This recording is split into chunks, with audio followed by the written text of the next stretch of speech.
Welcome back to Bumblebee. Here are the top 10 unusual events from ancient Egypt. Kicking off the list at number 10. The first zoo. Long before the pyramids were even built, Egyptians were getting quite creative. They were the first to see a petting zoo. How brave is that, if anything? Yeah, let's just start touching animals and then see what happens. Let's do it. 6,000 years ago, Hierakonpolis was the capital of Upper Egypt during the pre-dynastic period. It was beautiful. It was sitting alongside the Nile River, which was even more beautiful back then, you can't even imagine. And in those days, perhaps the best way to flaunt your wealth was by getting an exotic pet. Yeah, the old Mike Tyson trick. There were excavations done back in the late 19th century by English archaeologists James Quibble and Frederick Green, and they discovered that this town was once thriving with over 10,000 residents. It's a lot of people. It's a lot more people than we ever thought. That alone is amazing. That's a historical feat. But when further studies were performed, they also found the remains of an elephant surrounded in cosmetics, surrounded in ivory bracelets and amethyst beads, the whole glorious, you name it. A worshipped elephant. That's odd. Then they found the remains of cats and dogs, also worshipped. The dogs slightly more worshipped. Common pets, some crocodiles, again, brave owners there. There's also hippos, leopards, wild ox. It was a wild time. They were carefully buried, but the broken bones suggested a cruel history sometimes. But most of the times, they were pets. Not as bad as we thought there. I'm like, oh, ancient pets? No, they're good. A lot of ivory. Number 9. King Tut's passing. Perhaps one of the greatest mysteries is of course the history of the young King Tut. Younger than we remember, honestly. The young boy became pharaoh at just age 9 in 1332 BC. Yeah, what were you doing at age 9?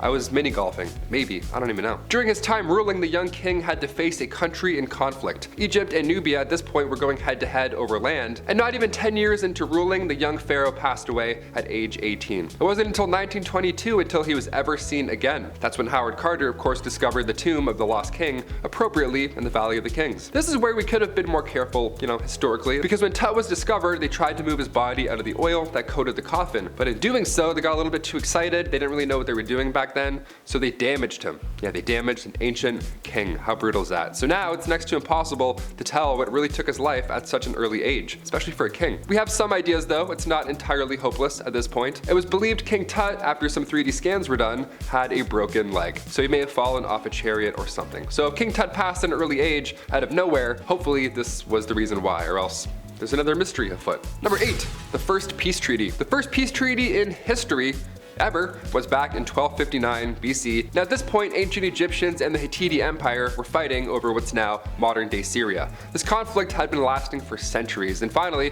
come 1274 BC, the Battle of Kadesh was now underway. Of course, there was tons of bloodshed, no clear victor in sight, so what's left to do at this point? For the first time ever, a peace treaty was agreed upon. Ramses II and King Hattusili III both negotiated a peace treaty where both sides would aid each other if perhaps a third party decided to get involved. They saw their resources, they saw that they were lacking on both sides, so like, hey, we have no shot really, let's just team up. A copy of the treaty can now be found in New York above the entrance to the United Nations Security Council chamber. It's also in the Guinness Book of World Records as the oldest peace treaty ever. That's how you know it's official, if you don't believe me. Every 90s kid watching right now is like, oh, really? Amen. That's a fact. That's a true fact right there. Those holographic covers. What a trip. Number 7, board games. I love board games a lot, even Monopoly. I have the patience for it every now and then.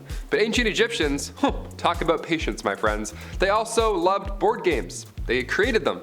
They got that board from time to time. Dogs and Jackals, Mehen and Senet, and 20 Squares, those are the classics. Mehen was played during the pre-dynastic period, around 2500 BC. Now the goal was to reach the center of this spiral, so we think we're trying to piece it together. The board was a coiled snake almost, pretty creative. Senet was the most popular game of all time. Queen and kings alike would play this one. Senet had a long board with 30 squares painted on it. Now of course the rules are still unknown, still heavily debated, just like Monopoly even today. But we have some ideas how Egyptians played it. 3 rows of 10 squares, the last 5 are decorated, so it's assumed, like everything else in ancient Egypt, that this was themed on the afterlife. Plus, King Tut was buried with one of these boards. I'm gonna be buried with a GameCube or something like that. There's also some paintings of Queen Neffertiti playing Senet, so that's how you know it's a good one. It looks a lot like chess. Imagine playing a pharaoh in chess. God, I'd be so anxious. I'd be so nerve-wracking. I wouldn't even play checkers with a pharaoh. That'd be too scary. I'm bad at checkers and chess. I don't know how to play chess. I'm lying to you guys. I've never played chess. I don't know how to. Number 6, Ankhesenamun. This queen was ruling during the 18th dynasty of Egypt. The pharaoh Akhenaton, well, this was his daughter. She followed in her father's footsteps and was a great ruler, but she was also the wife and half-brother of one King Tut. A pretty conflicted spot to be in historically. Her and King Tut had the same father, but their mothers were different. Now, after Tut's death, however, it's believed this queen may have married the pharaoh Ai shortly after, and perhaps she's buried near him right now in the Valley of the Kings. Back in 2010, DNA testing was being done in tomb KB21, and there were 2 18th dynasty queens that were recovered from that tomb in the Valley of the Kings.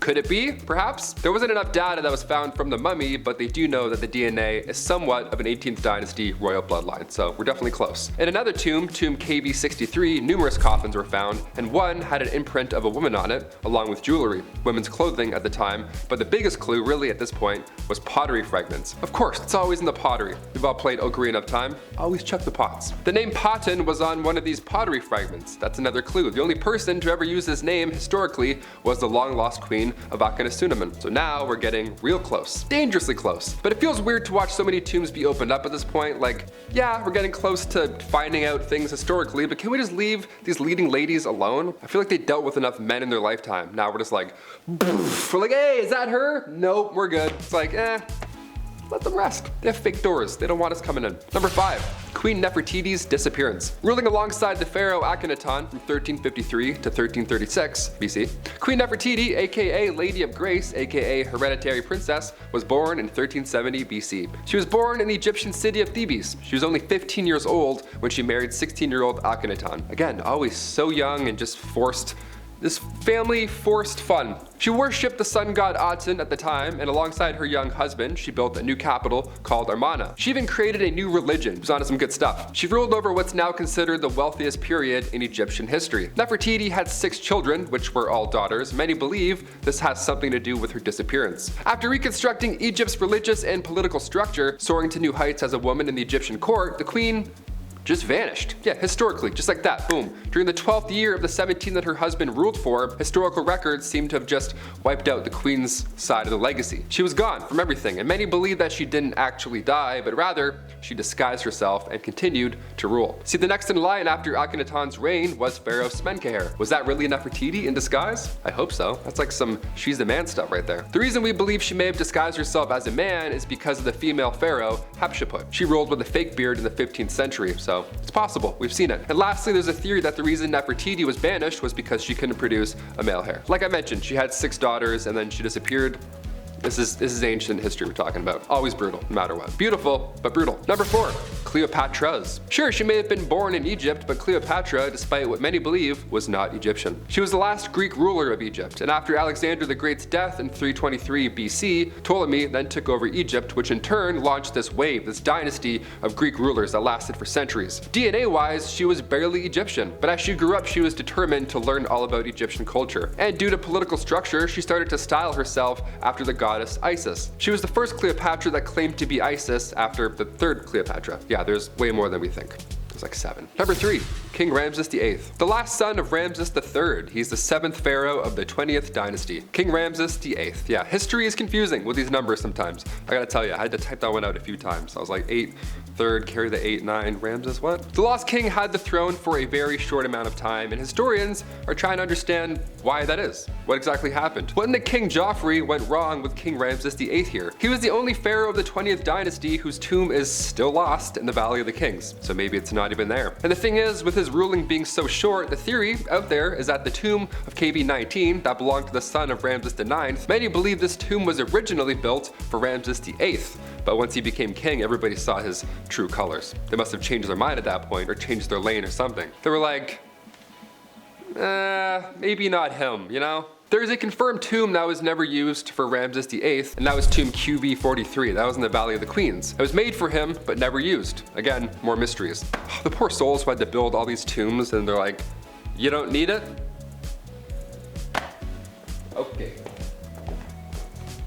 57 years to make that tomb. You sure you don't need it? Okay. Number 2, Baboon Police. Ancient Egyptians worshipped lots of animals. We mentioned that earlier. They had zoos and elephants surrounded in ivory, all that good stuff. At one point or another, you've heard about how cats were highly respected back then, worshipped. But they also worshipped other animals as well. Sorry, cat people. Other animals are fun, like baboons, believe it or not. They were pretty important pieces to this ancient Egyptian puzzle. Egyptians had tattoos of baboons all over them. This was before Harambe, or anyone monumental like that ever came around. The most famous piece of history that we have preserved is in the collections of the British Museum in London. There's a mummy on display and it looks a little slightly different than the rest. EA6736, fun name, but he was recovered from the Temple of Cones in Luxor, Egypt. This little man dates back to the New Kingdom period, so anywhere around 1550 BC to 10 BC. Yeah, he's quite old. Baboons would appear in art and religion all over ancient Egypt, and one of my favorite facts ever has to be that in ancient Egyptian times, pharaohs would train baboons to make arrests. Yeah, imagine stealing food and trying to run away, and then you look back and there's 4 baboons doing parkour behind you, telling you to stop resisting, hucking bananas at you. That's crazy. And number 1, false doors. Imagine searching for a lost Egyptian tomb your entire life, alright? Imagine you spent years of your life dedicating everything to this research, and you finally find this door, this ancient door, you find an entrance carved into the wall. This is it. What lies beyond? You try and carefully open it with a team of archaeologists, but it won't budge because it is a fake door, my friends. It is a false door. Yeah, you just got juked out from a guy 4,500 years ago. He's like, gotcha.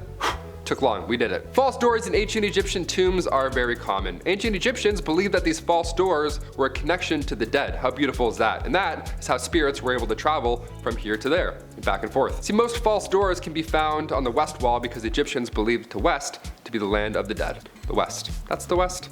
Which way? Which way is north? Your west, my east. How does that sound? There we go. Those are the top 10 unusual events from ancient Egypt. If you want a part 2, I'll gladly return and dig up the past any day. I've been your host, Taylor McWaters, and I'll see you next time on Bumblebee. Bye. What lies beyond? Beyond. Baboons. Said that with such intensity there. Sorry, I just got lost off track there. I was like, imagine actually getting chased by baboons. A pharaoh sends baboons after you. Where was that in the mummy? It's coconut water, Brianna. I'm just making my own now. Yeah. Oh, here's a fun one. See, after reconstruction. Yeah, we're gonna reconstruct this building, right? She's the man. Yeah, of course. I'm like, is that the movie? Yes, the title. Definitely talking about ancient pharaohs and making jokes, and I'm like, oh, is there something here? What the? Sorry, need more sip.